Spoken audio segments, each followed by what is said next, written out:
तिजहारीन बहनों के लिए मायका बना मुख्यमंत्री भूपेश का घर, खूब आनंद उठाया, तोहफे भी पाए। एनआईए की छत्तीसगढ़ शाखा नवा रायपुर में केंद्रीय गृह मंत्री अमित शाह ने किया उद्घाटन। गुलाम नबी आजाद को लेकर अधीर रंजन चौधरी की टिप्पणी। सरगुजा में भूस्खलन के नुकसान का होगा आंकलन। मुख्यमंत्री निवास में तीजा पोला का पर्व बड़े धूमधाम से मनाया गया। इस मौके पर पूरे प्रदेश से तिजहारीन बहनें यहां पहुंची और पर्व में शामिल हुईं। तीजा पोला को लेकर मुख्यमंत्री निवास की विशेष सजावट की गई थी। यहां आए लोक नर्तक दल और लोक कलाकारों ने अपनी प्रस्तुति से सभी का मनोरंजन किया। मुख्यमंत्री निवास में भगवान शिव और नंदी बैलों की पूजा अर्चना की गई। खचाखच भरे मुख्यमंत्री निवास में तिजहारीन बहनों ने करू भात खाकर अपना व्रत खोला और उन्हें मुख्यमंत्री की तरफ से तोहफे भी दिए गए। लोक नृत्य दल के कलाकारों के साथ मुख्यमंत्री भूपेश बघेल ने भी डांस किया।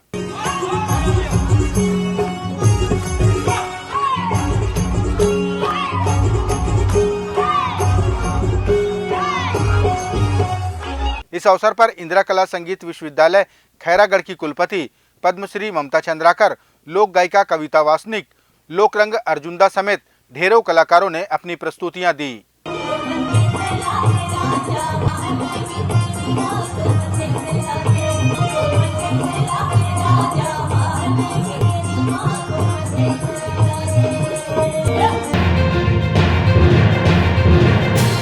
राष्ट्रीय अन्वेषण अभिकरण एनआईए की रायपुर शाखा का लोकार्पण केंद्रीय गृह मंत्री अमित शाह ने किया। नवा रायपुर में बनाए गए एनआईए की बिल्डिंग की लागत 18 करोड़ रुपए है और यह देश की 18वीं शाखा है।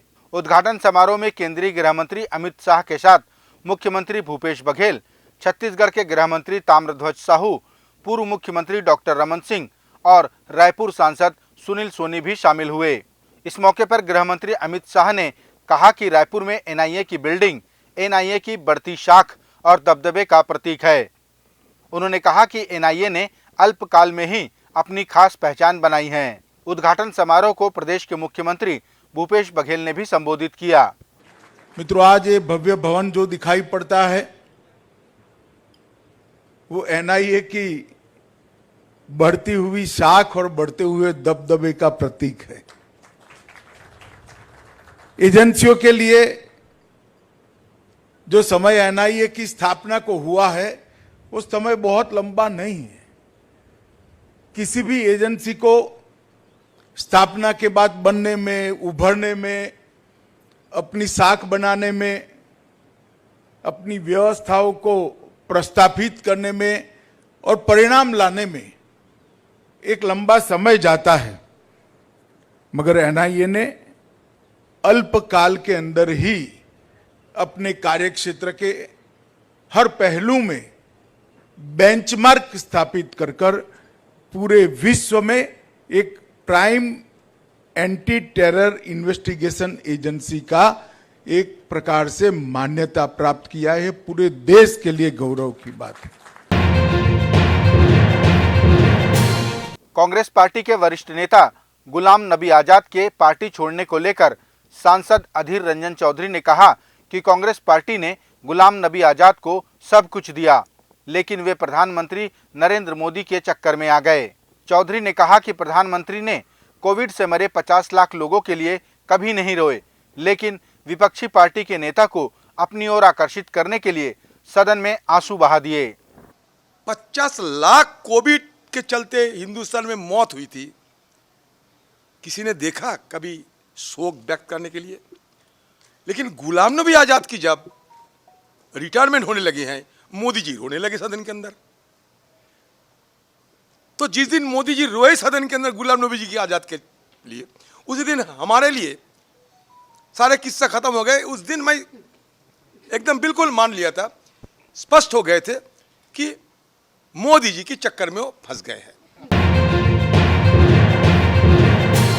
पिछले दिनों छत्तीसगढ़ के मैनपाट के कुछ हिस्सों में भूस्खलन हुआ, जिसका निरीक्षण करने क्षेत्र के विधायक व मंत्री अमरजीत भगत पहुंचे। उनके साथ स्थानीय प्रशासन के अधिकारी भी मौजूद रहे। अमरजीत भगत ने इस दौरान भूस्खलन से हुए नुकसान व प्रभाव का आकलन कर रिपोर्ट प्रस्तुत करने अधिकारियों को निर्देश दिए। मैन पार्ट के पैगा गांव में है। पैगा मेन रोड से बगडीपारा मार्ग में भूस्खलन हुआ है, जिसमें पूरा रोड जमींदोज हो गया है और यहाँ खेत भी जहाँ पर भूस्खलन से प्रभावित हुए हैं उस फसल नष्ट हो गए हैं। सब जगह को हम लोग देखने आए हैं। प्रशासन का भी टीम है और इसका रिपोर्ट देंगे और उनको जो भी फसल मुआवजा है उनको दिया जाएगा। और इस रोड को जहाँ से क्षतिग्रस्त हुआ है आपदा प्रबंधन में इसको भी पुनर्निर्माण के लिए प्रस्तावित किया जाएगा। केंद्रीय गृह मंत्री अमित शाह के स्वामी विवेकानंद विमानतल रायपुर पहुंचने पर कार्यकर्ताओं ने उनके स्वागत में ढोल नगाड़े बजाए, जिसका जवाब उन्होंने अभिवादन कर दिया। केंद्रीय गृह मंत्री की आगवानी राज्य पुलिस के तमाम आला अधिकारियों ने की। इस मौके पर भारतीय जनता पार्टी के राष्ट्रीय उपाध्यक्ष व पूर्व मुख्यमंत्री डॉक्टर रमन सिंह, विधानसभा के नेता प्रतिपक्ष नारायण चंदेल समेत बड़ी संख्या में भारतीय जनता पार्टी के कार्यकर्ताओं ने उनका स्वागत किया। शुक्रवार को संसद की लोक लेखा समिति छत्तीसगढ़ प्रवास पर थी। इस समिति ने छत्तीसगढ़ विधानसभा की लोक लेखा समिति के सदस्यों के साथ एक बैठक की। बैठक में सरकारी खर्चों के खातों की समीक्षा की गई। बैठक में संसद की लोक लेखा समिति के सभापति अधीर रंजन चौधरी, सदस्य सत्यपाल सिंह, छत्तीसगढ़ विधानसभा के उपाध्यक्ष मनोज मंडावी, पूर्व मंत्री व विधायक अजय चंद्राकर समेत विधानसभा के कई सदस्य उपस्थित रहे।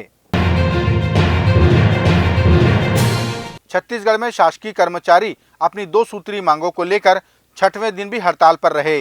कर्मचारियों ने मुख्यमंत्री से आग्रह किया कि वे जल्द से जल्द उनकी मांगों पर विचार करें ताकि वे कार्य पर लौट सकें। कर्मचारियों ने अपनी मांगों को जायज बताया। कई जिलों में हड़ताली कर्मचारियों ने भजन का भी आयोजन किया।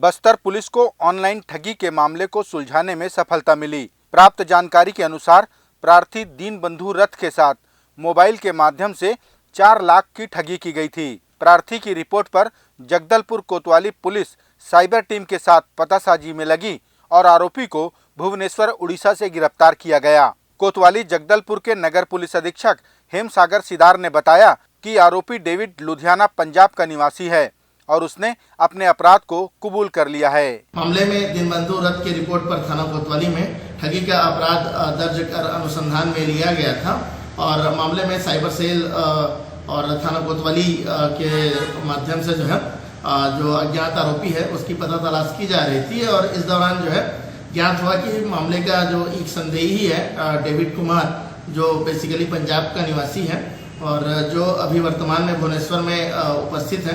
सूचना पर सहायक उप निरीक्षक नीलांबर नाग के नेतृत्व में एक टीम उड़ीसा भुवनेश्वर की ओर रवाना किया गया था और उक्त टीम के द्वारा जो है मामले के जो संदेही हैं डेविड कुमार, उसे जो है पकड़ा गया है और पूछताछ में इसके द्वारा जो है अपना जुर्म स्वीकार किया गया है।